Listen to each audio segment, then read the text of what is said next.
Bonjour à tous. Aujourd'hui, on va parler au niveau de comment sécuriser l'expérience client au rythme des affaires.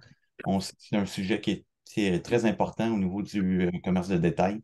J'ai amené avec moi Raja. Il parle seulement anglais, mais je vais faire la traduction au cours du webinaire. Pourquoi j'en ai Raja? Parce que il a plus de 20 années d'expérience, là, principalement au niveau du secteur de commerce de détail. Il peut amener des bons points, des bons arguments au niveau des nouvelles technologies, ok, au niveau du déploiement des différents scénarios au niveau des architectures qu'on voit là, dans le marché des tendances et tout. Euh, pour débuter, nous allons voir un peu, regarder un peu les tendances, à quoi ressemble un peu l'industrie, parce que c'est une industrie qui se transforme. On l'a vu avec, évidemment, la pandémie. Ça a changé beaucoup de choses. Aujourd'hui, ce que les gens recherchent, c'est principalement de la personnalisation. Donc, on va voir aussi. Le magasin il reste quand même toujours une partie importante au niveau du commerce de détail. Donc, on voit même les grandes chaînes qui sont seulement en ligne, aujourd'hui, prévoient de déployer certains magasins au niveau faire de la construction parce que les gens veulent peut-être avoir plus rapidement les articles qu'ils désirent ou ils veulent tout simplement manipuler aussi les objets. Donc, c'est une tendance là, qu'on voit au niveau du marché. OK? Puis on remarque aussi que même si vous avez une composante en ligne, il y a quand même certaines transactions qui sont faites au niveau des magasins. OK? Donc, on peut avoir acheté en ligne, mais que la transaction ou toutes les achats sont faits au niveau d'un magasin spécifique pour que vous puissiez aller le chercher au niveau du magasin. La main-d'œuvre, on le sait également qu'elle est en pénurie. On a une pénurie de main-d'œuvre à tous les secteurs d'activité.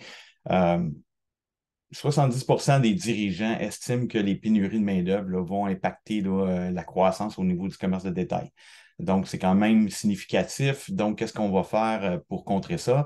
Ben, on va malheureusement regarder peut-être d'autres avenues pour avoir un peu euh, essayer de se détacher un peu de cette pénurie-là. Donc, c'est ce qu'on va voir peut-être des magasins sans personnel, peut-être. Donc, ça va être quelque chose qu'on va voir ou directement d'autres méthodes d'achat. Donc, vous allez en magasin et vous allez pouvoir prendre peut-être un article sur la tablette, sortir du magasin, puis ça va être automatiquement payé grâce à votre téléphone, aux caméras, par exemple, à l'intelligence artificielle. Donc, ça, c'est des nouvelles technologies qui vont vous aider à aller chercher d'autres revenus, puis contrer la pénurie de main-d'œuvre. L'automatisation, évidemment, donc, on sait que le commerce de détail, les marges sont quand même faibles. Donc, peut-être minimiser les intermédiaires, donc au niveau pour augmenter la rentabilité.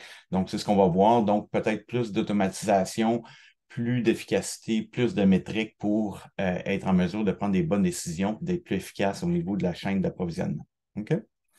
Donc, c'est un petit peu ça. Donc, les métadonnées qu'on va avoir aussi vont nous donner certains indicatifs là, par rapport à la fidélité, puis à les avantages concurrentiels qu'on pourrait obtenir là, par rapport à d'autres compétiteurs. Donc, c'est ce qu'on veut évidemment remodeler, c'est l'expérience client au bout de la ligne qui est le plus important. Donc, le commerce de détail évolue, évidemment.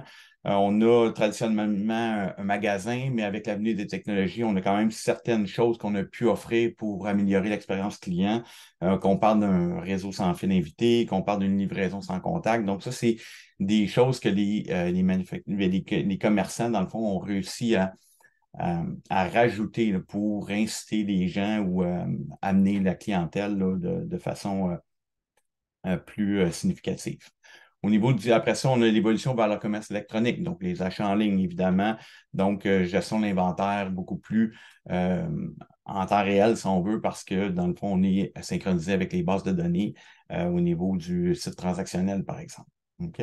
Donc, aussi, on peut faire la tarification dynamique en fonction des individus, soit s'il y a beaucoup d'achats qui sont faits par la même personne, on est capable d'aller donner certaines tarifications. Au niveau, après ça, on a les canaux multiples, les commerces à canaux multiples. Donc, c'est quelque chose qu'on a vu, donc avoir soit des magasins, soit aussi transactionnels. Donc, évidemment, ça fait partie de l'évolution, mais c'est toujours en étant connecté. Donc, on dit une expérience toujours active parce qu'on a, dans le fond, toujours la possibilité de s'adapter à ce que les clients veulent. Donc, à quel moment ils veulent acheter, de quelle façon ils veulent acheter. Donc, essayer de personnaliser un peu leur habitude d'achat. OK? Évidemment, plus on évolue, aujourd'hui, ce qu'on veut, c'est être connecté de partout, de n'importe quelle façon, s'adapter à notre clientèle. Donc, on parle plus d'omnicanal. Donc, les transactions peuvent venir de à différents niveaux. Donc, on est capable d'avoir aussi l'analyse qui est pour faire du marketing beaucoup plus ciblé, évidemment. Puis, essayer de minimiser les coûts là, en faisant du fabricant vers le consommateur, ce qu'on appelle le D2C, donc directement vers le consommateur pour éviter un peu les intermédiaires, évidemment, pour augmenter la rentabilité. Au niveau des tendances qu'on voit aussi au niveau des commerces de détail, ben, l'analytique. Donc, vous l'avez vu, l'intelligence artificielle peut vous aider ou les algorithmes d'apprentissage machine aussi peuvent vous aider à aller chercher des métriques qui sont importantes. Donc, bien connaître votre clientèle, évidemment aussi de bien cibler la chaîne d'approvisionnement. Donc, c'est-à-dire qu'on est capable, on est en mesure de s'approvisionner, faire du just-in-time, peut-être juste à temps, pour éviter le stockage d'inventaire non nécessaire également. Vidéosurveillance, aujourd'hui, c'est une tendance. On est capable d'utiliser les caméras. Anciennement, c'était plus principalement pour contrer le vol, mais aujourd'hui, c'est beaucoup plus que ça. On est capable de détecter des objets, on est capable de détecter l'occupance au niveau des différents départements, différents magasins, etc. Donc, on est capable de faire ça. OK? Donc, ça vient un outil supplémentaire. Et si on veut aller aussi dans des transactions sans friction qu'on appelle, donc pour que l'usager puisse partir avec un objet, détecter au niveau de la caméra, OK, puis peut-être des tags RFID. Donc, c'est ce qu'on va voir comme tendance. Donc, le magasin connecté, même chose. Donc, on parlait tantôt, s'accommoder, donc être le plus personnalisé possible. Donc, s'assurer que le client peut faire ses achats de la façon qu'il veut. OK? N'importe quel type de clientèle, à n'importe quel moment. Donc, c'est ce qu'on veut avoir. Donc, avoir les métriques en temps réel, c'est un peu la vision d'un magasin du futur qu'on va discuter dans quelques instants. Au niveau de la mobilité, ben oui, l'usager, il va se promener dans le magasin. On veut quand même le fidéliser. On veut peut-être avoir euh, des incitatifs pour que le client puisse acheter directement au niveau du magasin. Donc, avoir le déplacement de foule, l'optimisation au niveau des flux à l'intérieur du département ou du magasin. OK? Puis la sécurisation au niveau de la chaîne d'approvisionnement, ben, c'est important également de faire en sorte que tout est optimisé. Euh, la tendance qu'on voit aussi, c'est que la plupart des commerçants, ben, c'est sûr qu'ils veulent focuser au niveau de leur point d'intérêt, donc leur commerce, mais on va utiliser beaucoup d'infos nuagiques, donc soit des clouds privés, publics, pour vraiment aller avoir une garantie de service également. Donc, s'assurer qu'on est hybride. Donc, on va avoir des plateformes qui sont plus au niveau de l'info nuagique, certaines données peut-être au niveau de centres de données internes. Les stations pour véhicules électriques aussi, ben, c'est important. Donc, ça fait partie de la commodité qu'on donne à nos clients.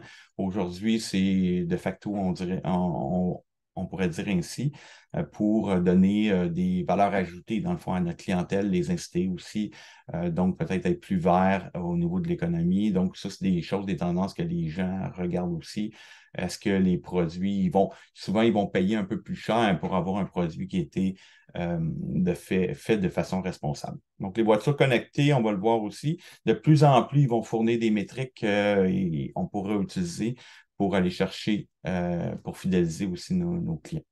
La présence du consommateur, bien évidemment, avec certaines technologies, donc on le voit aussi, on appelle ça des balises, des beacons au niveau de Bluetooth. Donc, les téléphones cellulaires, tout le monde a ça aujourd'hui. Donc, c'est important d'aller chercher un peu certains métriques là, au niveau du déplacement, au niveau de aussi s'il installe une application, d'aller donner des incitatifs. Donc, les objets connectés, de plus en plus, Aujourd'hui, on a certains types d'objets qu'on voit en émergence, mais il y en a de plus en plus dans le futur qui vont également sortir, là, on va pouvoir aller collecter ou donner une expérience plus personnalisée à nos clients. Donc, pour que le temps de séjour au niveau des magasins puisse être plus long. Au niveau de l'expérience client,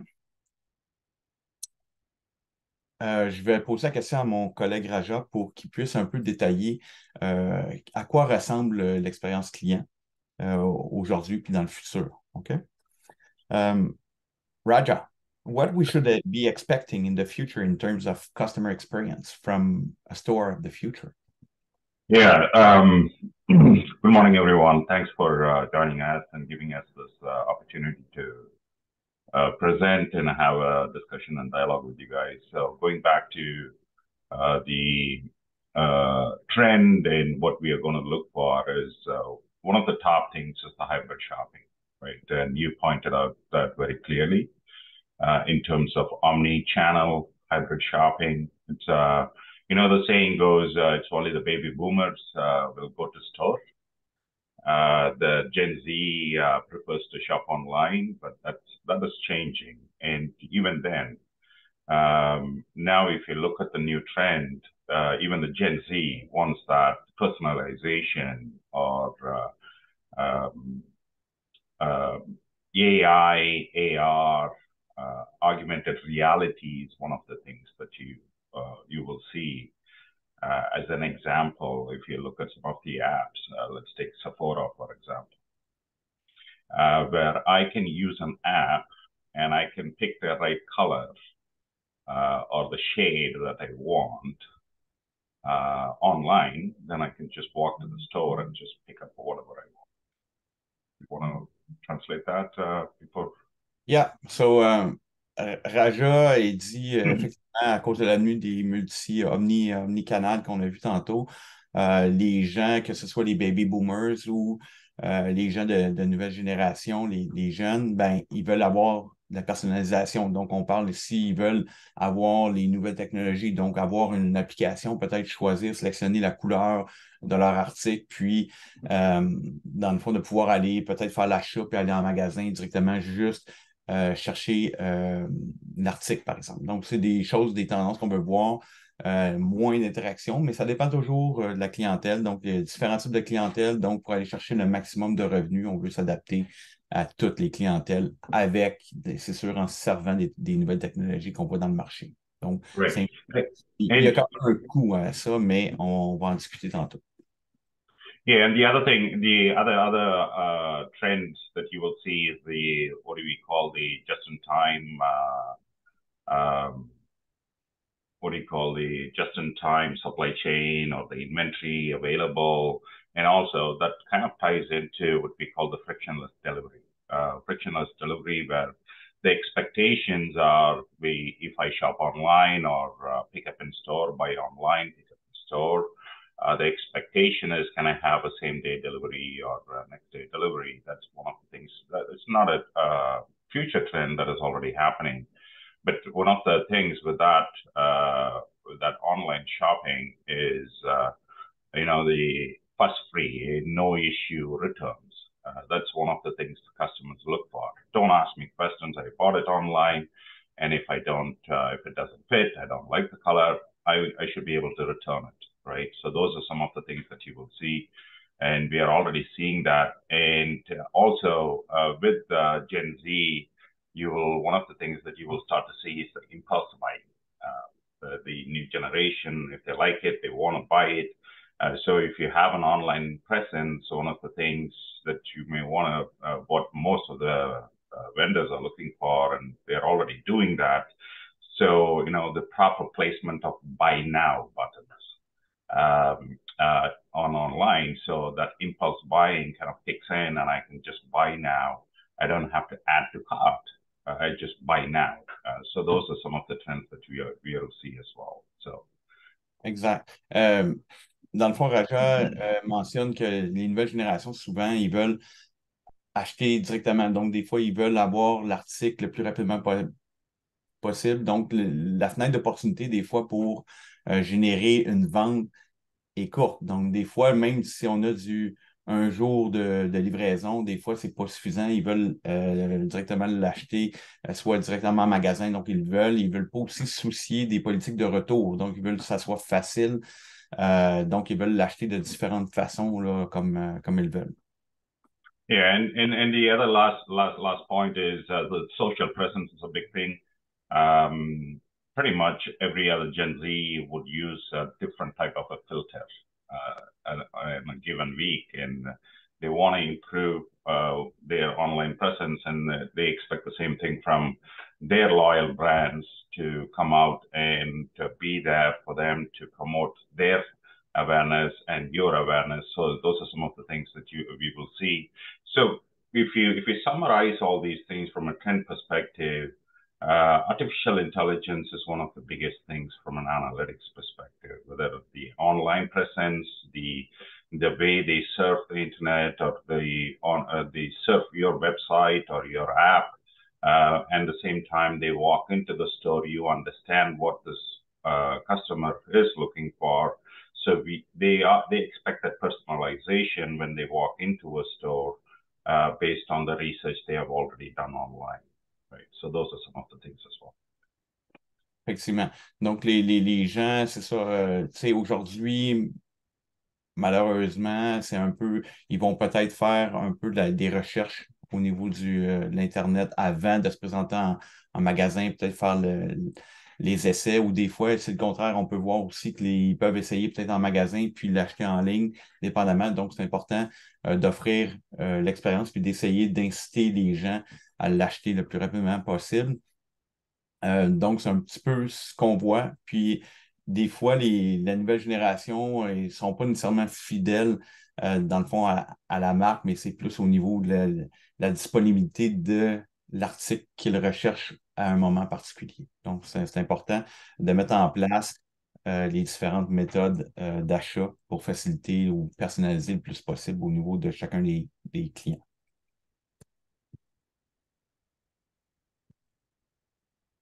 Raja? Yeah, thank you.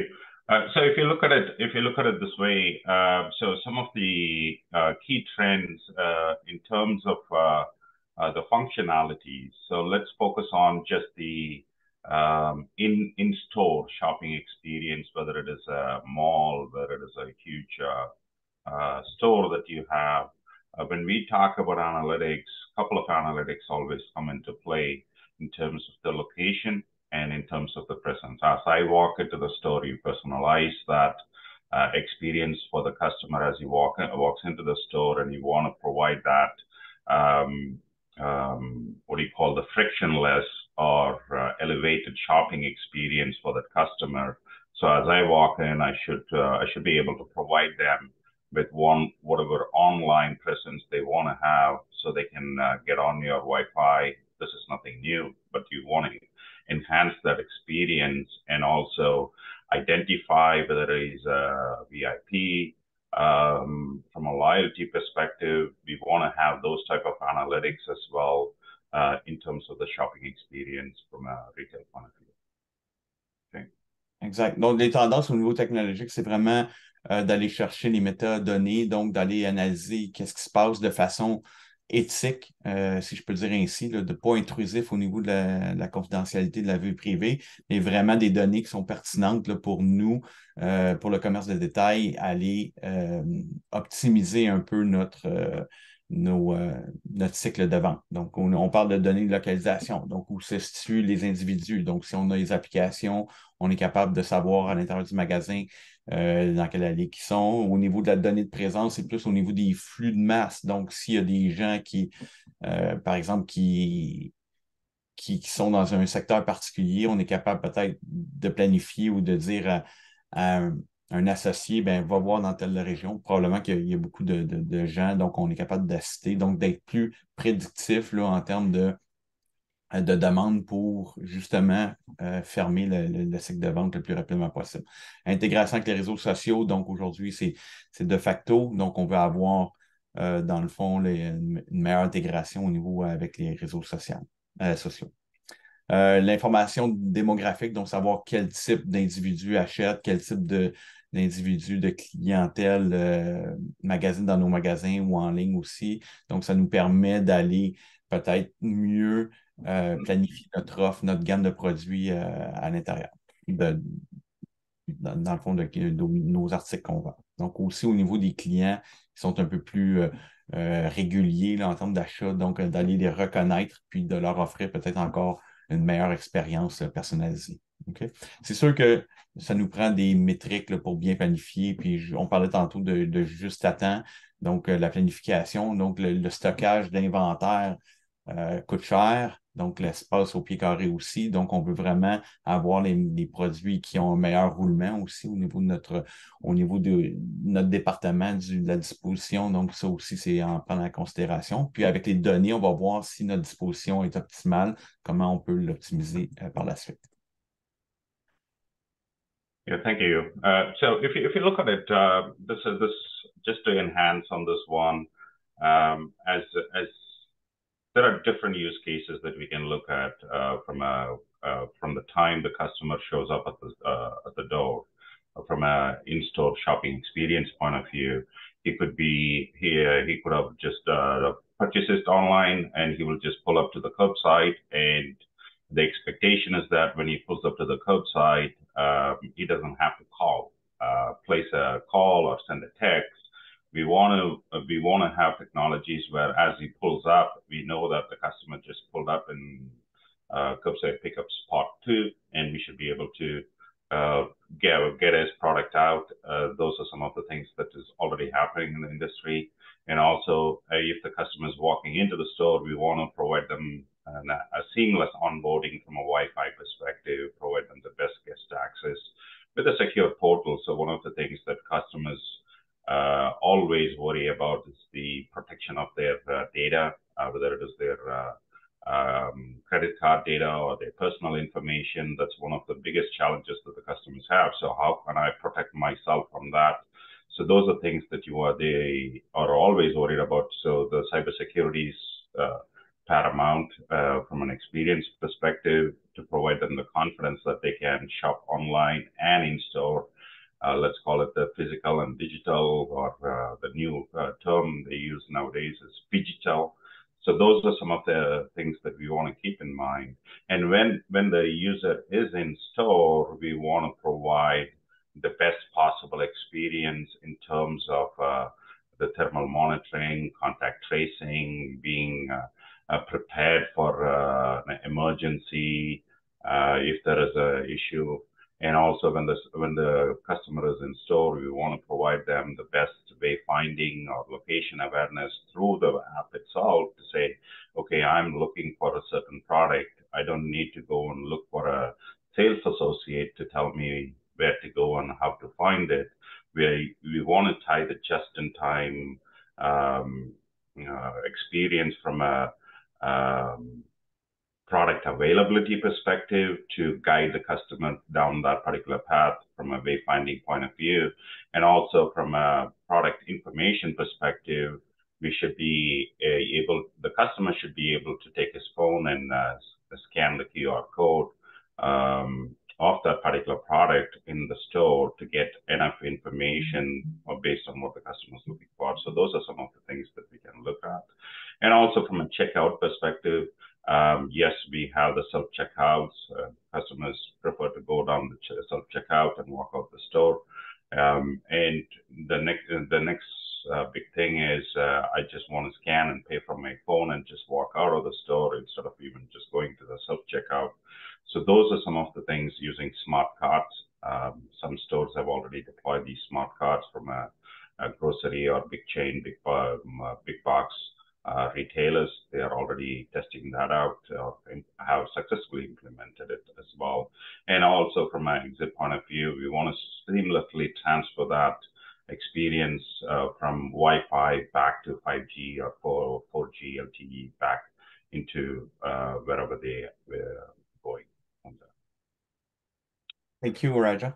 Effectivement, donc, juste pour vous mentionner aussi, les présentations vont être disponibles en anglais et en français. Donc, ce que Raja mentionne, c'est que de l'arrivée jusqu'à la sortie, Donc, on a certaines technologies qu'on veut implanter.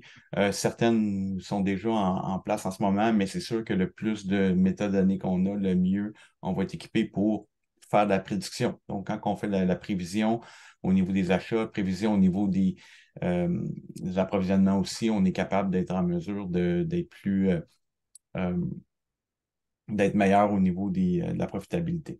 Donc, si on parle d'avoir l'expérience au niveau à l'arrivée, donc on parlait de peut-être d'achat en ligne, cueillette en magasin, aujourd'hui, c'est monnaie courante. Coffret sécurisé aussi, on peut aussi mettre les articles, avoir un libre-service là, avec des différents coffrets pour aller chercher les articles là, en dehors des heures, par exemple, du magasin. Donc, c'est des choses qu'on veut voir. Donc, le réseau sans fil, évidemment, fait partie euh, des technologies qu'on veut voir. Donc, on veut essayer, si par exemple on a une application, de forcer l'appareil à migrer du réseau cellulaire de façon transparente vers le réseau sans fil du magasin pour justement les bénéficier d'informations supplémentaires ou de promotions qu'on peut directement pousser à l'usager, au client. OK?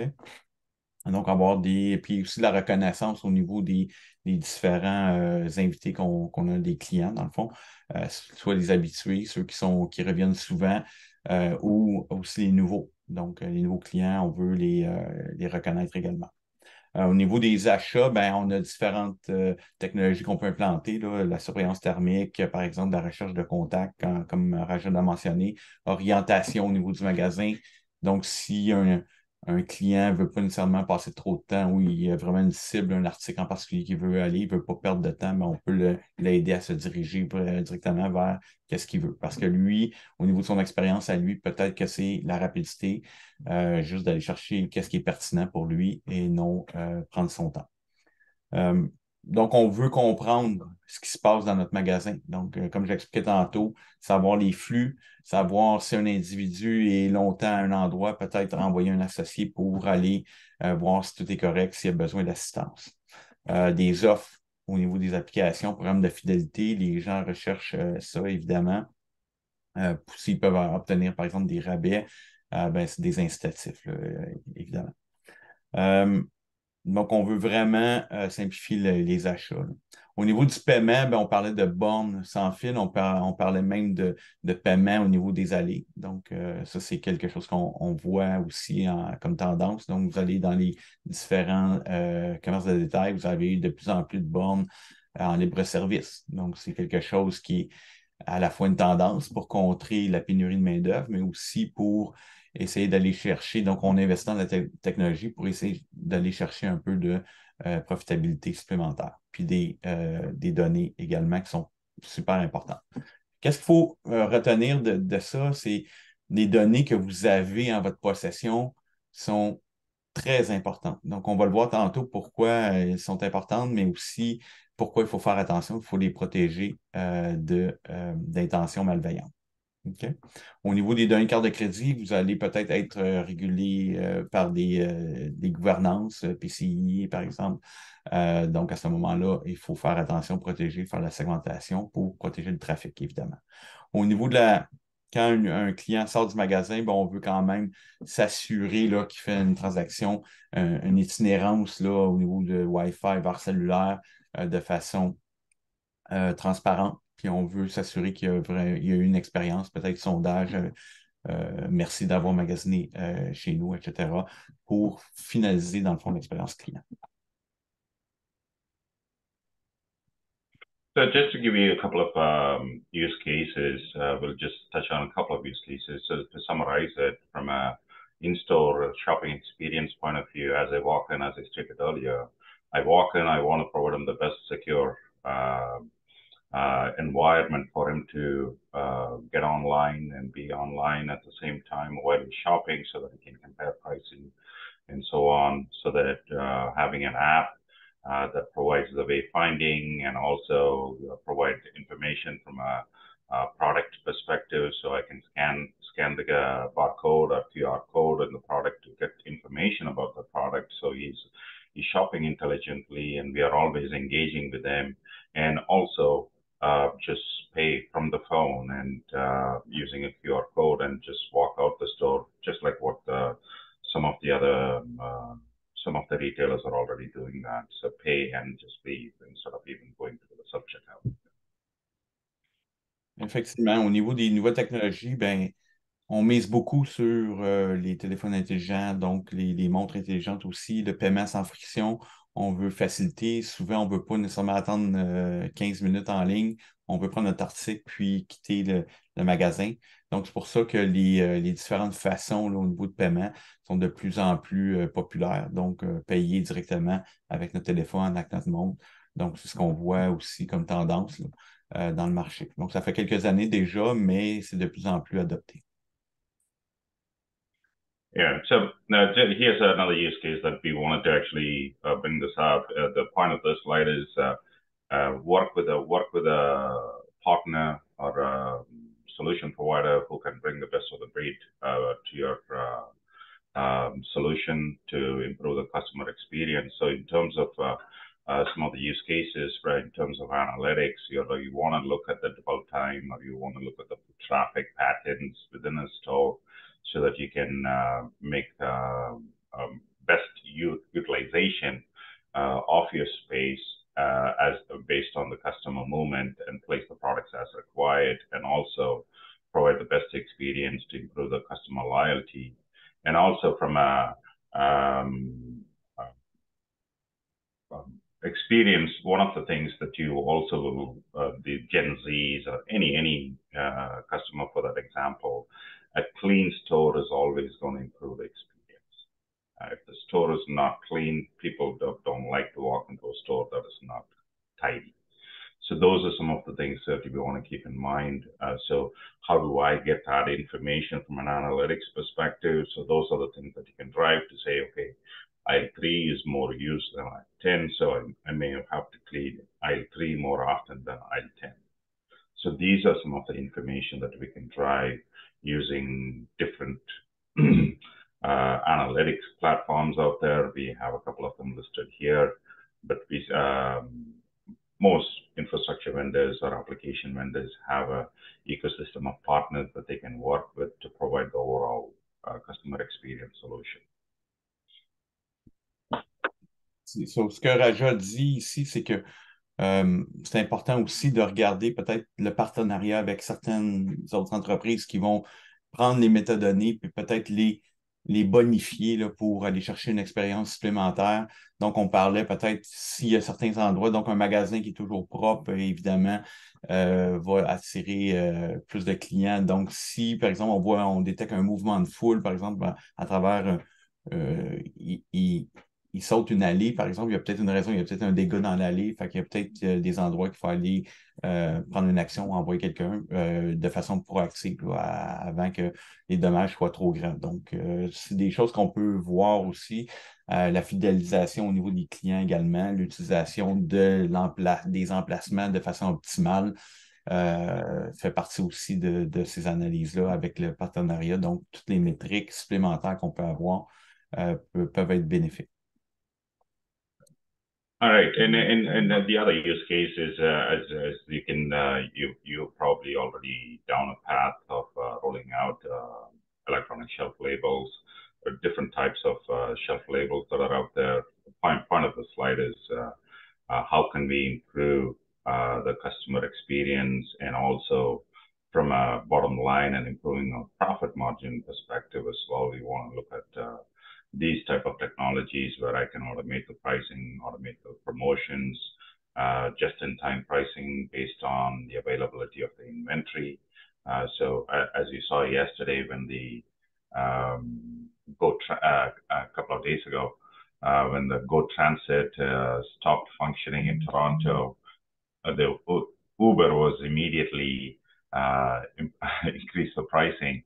So if you want to get out of downtown, a couple of days ago, when the usual pricing was around $50, went up to $200, right?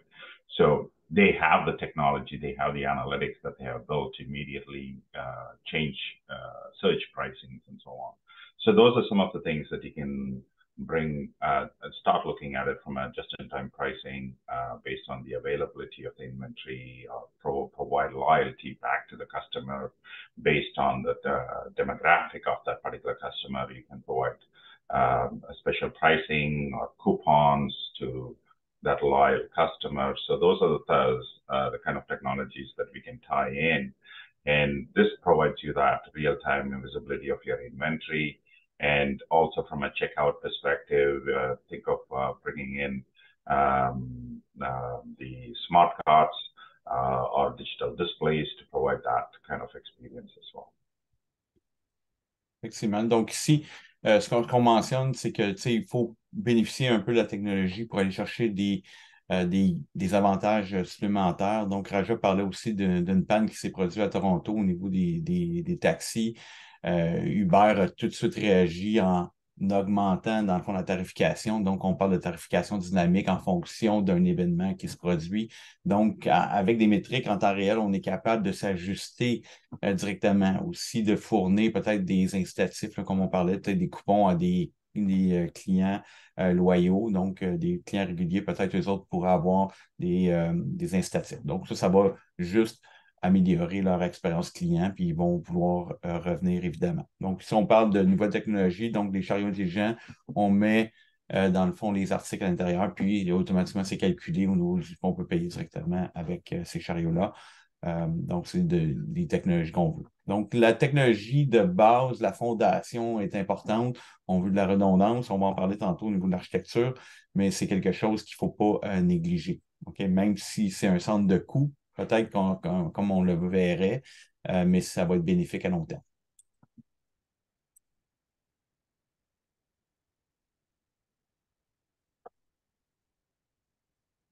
So, au niveau des défis, est-ce qu'il y en a, évidemment?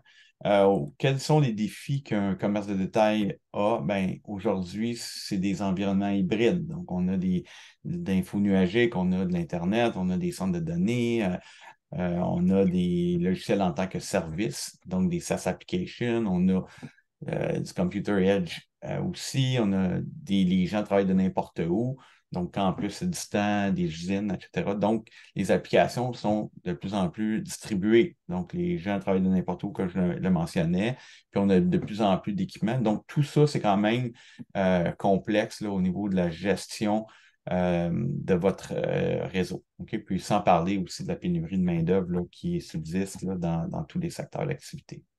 Donc, c'est important de comprendre ça pour aller de l'avant. Donc, qu'est-ce qu'on peut faire? Ben, on va en parler tantôt au niveau des solutions, mais d'autres défis, donc aussi la conformité. Donc, avoir une brèche de sécurité pour un commerce de détail peut grandement impacter, dans le fond, la loyauté des clients. Donc, ça, c'est important, c'est prendre en considération, c'est des pertes de revenus substantielles. Donc, il faut s'assurer qu'on ne passe pas dans les journaux, évidemment. Donc, l'émergence des périphériques, là, on parle de certaines technologies, des chariots intelligents, mais on ne sait pas encore qu'est-ce qu'il va avoir dans 10 ans, 20 ans. Donc, c'est important de mettre une bonne fondation, de sécuriser et de s'assurer que toutes les nouvelles technologies émergentes vont être aussi sécurisées à l'intérieur de notre fondation. Donc, la visibilité est essentielle. Efficacité opérationnelle, on n'a pas le choix. Si on veut être concurrentiel dans le marché, il faut s'assurer d'être le plus efficace possible. Donc, minimiser aussi les coûts. Donc, c'est évidemment. Automatisation aussi, on va en parler un petit peu tantôt, ça va vous aider pour aller être plus efficace. Performance du réseau, bien évidemment, on est omnicanal, donc on est présent sur Internet, on est présent sur les réseaux sociaux, on est présent en magasin. Donc, tout ça, il faut que ça marche de façon impeccable. Si, par exemple, on a des produits qui marchent super bien, donc on peut être capable d'aller faire une croissance, une évolutivité au niveau des serveurs. Peut-être que les serveurs commencent à ralentir. On veut être prévenu d'avance qu'il y a certains seuils qui sont atteints, donc peut-être mettre plusieurs serveurs en partage de charge pour combler la demande momentanée. Okay? Puis après ça, peut-être les retirer. Donc, ça, on appelle des architectures évolutives qu'on peut se servir là, pour gérer la capacité. Donc, sensibilisation au coût, effectivement, c'est un gros défi. Donc, minimiser pour être plus compétitif. Les attaques sophistiquées, malheureusement, on ne peut pas passer sous silence les nouvelles attaques utilisant l'intelligence artificielle, les algorithmes de comportement d'apprentissage machine. Donc, ça, c'est important. Donc, on veut protéger nos données. Vos données que vous avez sont essentielles. Vous avez l'habitude des consommateurs, vous avez les tendances au niveau des achats, vous avez beaucoup, beaucoup d'informations qui sont très pertinentes pour les attaquants, donc qu'ils peuvent monnayer, vendre à d'autres compagnies, par exemple. Donc, ça, vous ne voulez pas que ça passe dans les journaux. Donc, ici, les objectifs qu'on voit pour un commerce de détail, c'est vraiment réduction des coûts, standardisation au niveau des configurations, efficacité opérationnelle, puis l'atténuation des risques. OK? Tout ça mis en commun va vous permettre d'avoir la meilleure expérience client, évidemment. OK? On a moins de panne, etc. Donc, si on détaille chacun des objectifs. Donc, ici, ben, être plus prédictif au niveau des achats. Donc, avoir aussi, utiliser les données pour créer de la valeur. Donc, vous différencier de la compétition, c'est ce qu'on voit également comme tendance. Okay? Les chaînes d'approvisionnement intelligentes efficaces, on en a parlé, des fonctionnalités un peu plus évoluées également. Au niveau de la standardisation, normaliser vos architectures, évidemment, centralisation de la gestion, dépannage assistance impeccable, puis l'assurance qualité. Donc, quand vous déployez un magasin, s'assurer qu'il est toujours déployé de la même façon, avec qu'est-ce qu'on appelle peut-être des runbooks, des playbooks, s'assurer que tout est suivi à la lettre de façon optimale. Okay? L'utilisation d'intelligence artificielle va aussi vous aider à combler ou faire la corrélation aussi au niveau des différents événements. Donc, vous aider dans les tâches opérationnelles. Au niveau de l'atténuation des risques, converger la réseautique et la sécurité. Si vous avez plusieurs produits qui ne sont pas intégrés nécessairement, ben à ce moment-là, vous n'avez pas nécessairement toute l'information pour atténuer les risques. Donc, vous n'avez pas la corrélation entre les différentes plateformes. Donc, c'est important d'avoir une vue d'ensemble, donc une vue convergée au niveau de qu'est-ce qui se passe d'un point de vue réseau, qu'est-ce qui se passe d'un point de vue sécurité ou au niveau des incidents de sécurité, puis corréler les événements. Donc, la visibilité est primordiale là, pour être plus compétitif. Puis aussi la protection contre les rançons logiciels. Donc, s'assurer, des fois, il y a beaucoup de taux de roulement au niveau des différents magasins. Des fois, ça peut être un maillon faible qui peut introduire un certain rançon logiciel, par exemple. Ben, c'est important de s'assurer qu'on est protégé du mieux qu'on peut. Donc, au niveau de la tendance qu'on voit, c'est consolidation des vendeurs, puis des manufacturiers que vous avez dans votre environnement, puis tout intégrer vos solutions sur une plateforme de cybersécurité. Donc, c'est un petit peu la tendance s'assurer pour répondre à vos objectifs. Donc, comme j'expliquais tantôt, les menaces sont émergentes, sont sophistiquées, on en voit de plus en plus, puis ça touche tout le monde. Donc, c'est important de se protéger. Ici, je voulais juste faire un petit tour de roue à propos des différentes menaces qu'on voit là, au niveau du commerce de détail. Donc, mieux comprendre quels sont les risques associés à ces menaces-là, comment on va se protéger en parlant de nouvelle architecture. Donc ici, on voit un peu les provenances des attaques, les données qui sont compromises. Donc, c'est quand même des pourcentages assez élevés. Il faut s'assurer qu'on se protège. Donc, vous voyez un peu la provenance des attaques. Soit ça peut être un partage d'écran, par exemple, des courriels, les applications web, par exemple, des vulnérabilités. Donc, si vous n'avez pas de pare-feu applicatif, ben là, c'est important de mettre ça en place pour essayer de contrer du mieux qu'on peut là, les menaces. Minimiser le risque que vous soyez attaqué. Okay? Parce que vous parlerez avec vos confrères, consoeurs dans le domaine. Ça coûte cher faire un recouvrement au niveau d'une attaque. Là. Quand tout est encrypté, au niveau de la réponse aux incidents. Donc, c'est tous les intervenants qui vont se greffer coûtent excessivement cher. La réputation aussi de votre entreprise va être impactée. Donc, c'est des choses à prendre en considération.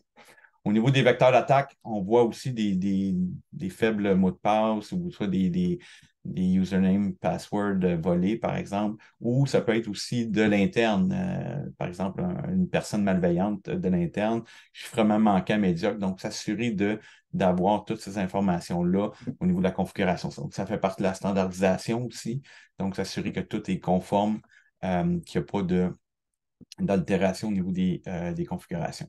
Okay, hameçonnage, aussi protection contre ça. Puis ça peut être aussi, la menace peut provenir d'une chaîne d'approvisionnement. Donc, si vous avez une connectivité vers une tierce partie avec laquelle vous faites affaire, ben, à ce moment-là, peut-être la menace pourrait provenir de cet endroit-là. Donc, c'est important aussi de protéger tout ce qui est extérieur à notre commerce. Raja, je vais demander à Raja qu'est-ce qu'on devrait voir comme un magasin du futur? C'est quoi les technologies qu'on pourrait voir comme architecture, là? So Raja, what a store of the future will look like? Yeah, absolutely. So if you look at the latest Gartner, I'm sure you guys, most of us follow some type of analyst report, and Gartner is one of those. And if you look at their report, over 75% of large retail organizations, they're already down a path or actively pursuing vendor consolidation strategy to consolidate point products and vendors into what you call a cybersecurity platform. And the benefits are very clear from that point of view, from a consolidation point of view, to increase efficiency, improve the reach and visibility, easier management, and all those things. So when we speak to CISOs, they always talk about a platform. With the platform goal and the foremost to have the better, faster, and most accurate security. So that's one of the things that we always come into. So if you go to the next slide, so if you Juste, Raja, je vais te traduire. Donc, dans le fond, qu'est-ce qu'on voit aussi comme tendance? 87% des organisations prévoient consolider, créer une plateforme de sécurité, donc pour être plus efficace là, au niveau en intégrant plusieurs composants entre elles. Donc, ça va permettre d'augmenter l'efficacité, puis la visibilité au niveau des différents équipements de notre entreprise. Okay? At the end of the day, it's all about the customer experience and always on experience that you're looking for. The customer could be anywhere shopping. So the customer interaction is very important. Your data, you may be having an online presence, whether a public cloud or private cloud or your own data center. So security is paramount as well as that aspect of it, where a single transaction could be traversing multiple different systems, online, data center, and so on. So infrastructure landscape needs to be very reliable, secure, so that we can provide the best user experience, not just from a user experience perspective, also your vendor interactions, your supplier interactions, and all that. Effectivement. Donc, c'est pour protéger l'expérience client, on en a parlé tantôt, mais c'est vraiment de simplifier, dans le fond, les interactions avec le consommateur, puis d'avoir des infrastructures résilientes, puis robustes, sécurisées. Donc, s'assurer que les données sont pas volées ou compromises. Donc, ça, c'est important pour s'assurer de cette protection-là. Right. And so just to double click on the kind of the in-store experience point of view, if you look at the in-store experience, there are a lot of capabilities, a lot of retail customers or users have, the IT teams have already deployed a lot of technology. And one of the things that we are highlighting here is the maturity level of some of these components within a given store. They have reached a certain level of maturity. So where is that limitation? And what is the emerging technologies? So let's focus on the emerging technologies itself. Intelligent cart, SASE is another one that is coming in as an emerging technology. And from a limitation perspective, the continuous improvement and staffing. Staffing is a big issue in retail. So how can we build that technology to augment that staffing deficiency or the challenges that retail is facing as well? Exact. Fait que les architectures aujourd'hui, on parle de toujours connecter, donc les magasins qui sont constamment en quête de métriques en temps réel. Donc, on parle de temps réel, on parle d'automatisation, on parle de tendance, on parle de prévision. Donc, c'est ce qu'on veut voir. Aussi, on parle aussi de partenariat. Donc, des fois, pour augmenter le temps de séjour d'un client, ben, on veut peut-être faire un partenariat avec un autre, un autre commerce, par exemple, pour inciter le client à rester plus longtemps au niveau du magasin. Donc, ça serait un partenariat gagnant-gagnant, si on veut. Donc, c'est un peu l'avenir au niveau des données. Analyse des métadonnées en temps réel, puis planification accrue. Donc, c'est sûr que des technologies comme, par exemple, SASI peuvent nous permettre aussi d'optimiser l'expérience client pour les usagers qui travaillent de n'importe où, par exemple, ou soit les clients. Quand on a multicanal aussi, on est capable, omnicanal, c'est-à-dire, on est capable de s'assurer que nos employés aussi, ben, des fois, on peut les faire travailler dès qu'il n'y a pas de temps mort nécessairement. Si en magasin, c'est plus lent, ben, ils peuvent peut-être participer à remplir les commandes en ligne, par exemple. Donc, on est capable, on est plus flexible au niveau de nos employés. Donc, c'est important aussi de fidéliser les employés parce qu'on veut minimiser le taux de roulement, là, évidemment. Au niveau de l'adoption, il y a certains obstacles donc, à l'adoption et à la maturité. Donc, la pandémie a quand même modifié des investissements à ce niveau-là. Le manque de personnel, on en a parlé. Donc, le manque de capitaux aussi pour construire les infrastructures. Oui, ça coûte cher, mais est-ce que ça va être bénéfique? Qu'est-ce que ça me rapporte à moi? Donc, mais vous allez voir qu'à long terme, vous allez bénéficier de ces technologies-là. Donc, aussi, il y a des fusions, des acquisitions qui peuvent être un obstacle également. Donc, les délais de mise en marché, les architectures et infrastructures réseau, la posture de sécurité, donc où est-ce qu'on est au niveau de notre maturité, cycle de vie informatique, évidemment, puis le rythme des fournisseurs de services gérés. Donc, si vous faites affaire, vous donnez en sous-traitance certains services, ça peut être aussi un obstacle à l'adoption. Donc, si vous voulez aller trop vite pour que eux, ils ne sont pas capables, mais encore, ils n'ont pas d'offre à ce niveau-là, ben, ça peut être un frein à l'adoption. Euh, Ici, on mentionne, si vous regardez Amazon, il prévoit dépenser 100 milliards de dollars en TI. OK? Donc, on voit la tendance d'un gros joueur qui a des bons fonds là, pour y investir. Donc, on voit la tendance au niveau de ce joueur-là. Il va investir 100 millions. C'est 10 fois plus que ben, pour les 10 grands détaillants, dans le fond.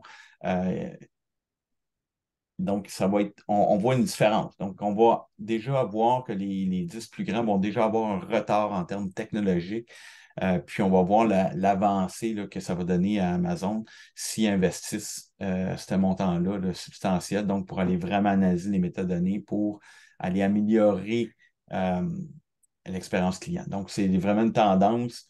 Il faut s'assurer qu'on investisse quand même en technologie pour être plus compétitif. Euh, les gagnants, qu'est-ce qu'ils font? C'est qu'ils dépensent quand même en cybersécurité plus que les autres en cybersécurité. Euh, les conseils d'administration vont adhérer aussi à ces programmes de cybersécurité, donc avoir l'aval de la direction, c'est important. OK. Euh, Aussi s'assurer qu'on investisse au niveau de la cybersécurité pour attirer aussi des consommateurs. Parce que si on est bien protégé, on a des plateformes technologiques de cybersécurité évoluées, on va l'attirer un peu plus des consommateurs. Impact de brèche, ben, plus on investit, plus on, on est protégé là, au niveau des risques. On minimise nos risques à peu près de 36 par rapport à un détaillant classique. Donc, vous verrez, les coûts de recouvrement, comme je le mentionnais tantôt, sont astronomiques. Si on subit une brèche, tant au niveau de la marque, tant au niveau des dollars monétaires là, de recouvrement.